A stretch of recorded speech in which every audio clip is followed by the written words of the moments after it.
Now then, so just a short video. I've just been out today after doing quite a bit of research, and I've purchased an OEX Salamander. So I'm going to show you that today. I've been looking at options for a hooked bivvy for a while now, because I'm getting myself ready to do a bit of bike packing, sort of camping this year. Something I've never tried, and I didn't want to shell out sort of hundreds and hundreds of pounds on a shelter, you know, something like the outdoor research helium or something like that, which is something that I do want at some point. But I couldn't justify the outlay right now until I've tried it and just make sure that it's something that I actually carry through, rather than just buy it and use it once and then it sits in a cupboard. Starting from the bottom, so you can see it's got these sort of built-in poles at the end, which give it a little bit of rigidity and give it a bit of form. The material, it's like a rubber backed material at the ends. Obviously this is your ventilation at the end there. I'll just show you that. Hopefully you can see that underneath. So you get your ventilation there. You've got your tension rings here. Really easy to tension it. I must add, I don't buy OEX kit normally. The only thing I've ever bought from OEX I think is a water bottle and a camping pillow. That's about it. But I have to say, I am so impressed with the quality of this thing. Really impressed. Something which I would have expected to have cost twice the amount that I've ended up paying for it through Go Outdoors. So this is it. It's a single pole hooked bivvy. I'm sure most of you that are into this sort of thing and are looking at this review have probably looked at this type already. You'll be considering this and maybe some others. And this is it. Now I'm 5'10" and a half. Let's just say 5'10". But 5'10" and a half if we want to be counting those extra half inches. I just want to show you inside just how much room there is inside, so just bear with me 1 second while I get inside. Right, so here we are from inside. It's a little bit awkward for me to film inside, however, move my feet out of the way. If you can see to the end there, it gives you an idea of the length. So you see where my feet are, so my feet are fully stretched out now. I'm almost like pointing my toes to the end. And check this out. So I've still got, this is pretty much in line with my elbows. This is the headroom that I've got at the top, despite the fact I'm about, what am I off the bottom? 6 inches off the bottom, and then another from my shoulder, set to my head, which is in line with the top of my head. Got to be a good foot there, maybe a little bit more. Absolutely incredible, as you can see, all taped seams and what have you. Really well put together. I just never expected it to be such good quality, really. Now I have heard that these things can gather a bit of condensation in cold weather, and I would expect that's probably because this material is almost like, it's like a rubber, it feels like a rubberized kind of nylon. It's probably polyurethane, I think, PU backed nylon. And let me tell you, it is really high quality. There's loads of room, even when you're laid down.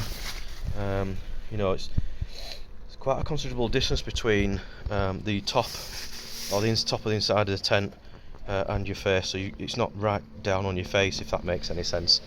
And then this is me sort of sat out the end of it, so the way you get in, obviously you've got this little bit here that I'm sat in now, this little bucket type area that I'm sat in, completely dry. It's dry out at the moment anyway, although it has rained today. And then I can sort of like shuffle my way in with plenty of room. You know, I'm a side sleeper, and when I'm laid on my side in here, there's just tons of room. I could actually get a pack in here with me, something like the pack that I plan to take is an LK Swedish Army LK35 pack, but I reckon I could probably get my Osprey Aether 70 litre pack in here with me as well. I could probably either squeeze it right in the bottom down there and then sleep near to the top, or the other way around, and maybe sort of the 70 litre pack wouldn't go where my head is here, that's exaggerated, but the 35 litre one would, and just pop something over it, maybe use it as a pillow.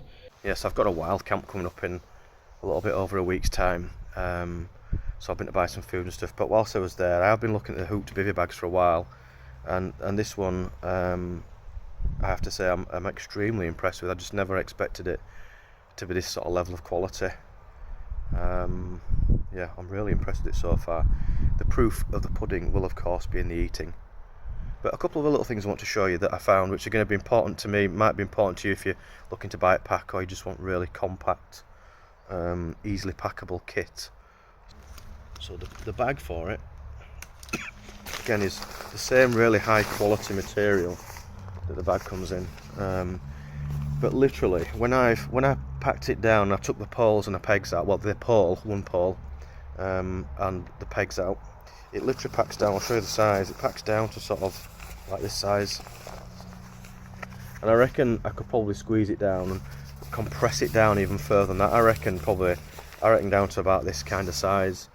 You know, so to be able to sort of roll that and get it nice and small and compact into, say, a saddle pack, or even a small rucksack if I'm wanting to travel with a light loadout for just a normal wild camp, it's going to fit the bill perfectly. I'll let you know how I get on with things like condensation and that sort of thing, but the big thing for me is around comfort. It's also about I'm not a claustrophobic person, I don't have issues with claustrophobia. However, what I do find irritating is when you're out in a wild camp and it throws it down during the night, and if the inside of the tent or even the fly sheet is quite close to your face, that's all you hear all night is just the rain on the tent, really loud, so it's right next to your face and you just don't get any sleep. And it's quite a considerable distance away from the face, and so it's going to relieve that quite a lot. And what I want to show you is this here with the actual opening. So you've got an inner no-seam mesh here to keep the bugs out. So if you've got a nice summer dry evening, you know it's going to be dry all night. Let's just be laid there looking up at the stars, and then it's a quick adjustment. You know, obviously you have to unzip this bit here, you know, this mesh, and then quickly roll down the fly sheet, and then you've got your waterproofing straight away. Now, one thing that I've noticed so far that I'd probably want to tweak is this bit here. This little loop on the top here. If you watch this, if I take hold of that loop and I pull it towards the head, it tensions it up, look, and it takes some of that out.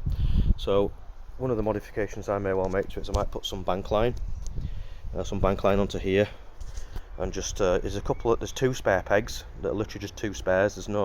Can't see anything else to use them for, and so, you know, I will more than likely use that just to peg that bit out.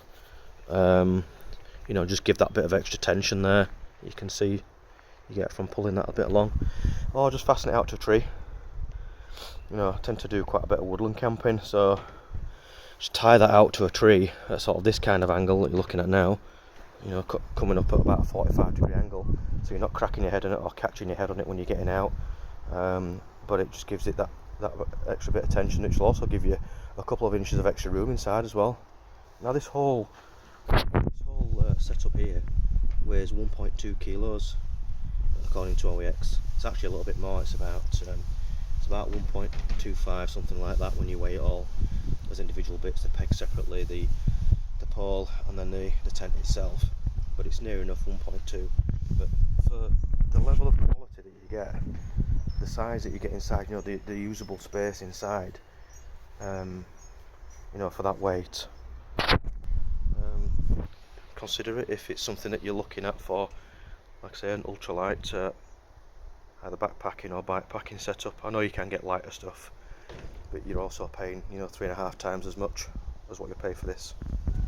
So yeah, if that interests you, give it a go. If you've got any questions, find them in the comments bar below. I'll be using it around about the 31st of this month, so I should have some more information after that date. So maybe wait until then and find me some more questions, or if you've got some right off the bat in terms of how I found it straight out of the bag. And then again, just let me know, just find me in the comments bar below and I'll answer what I can. So that wraps up a quick introduction to the OEX Salamander. I'll let you know how I get on with it. I'm due to go out on the 31st of May with it, so I'll know a little bit more from a practical point of view as to how good it is then. And then yes, just keep an eye out for a further review. Don't forget to like, subscribe and share, and I'll see you all in a little while.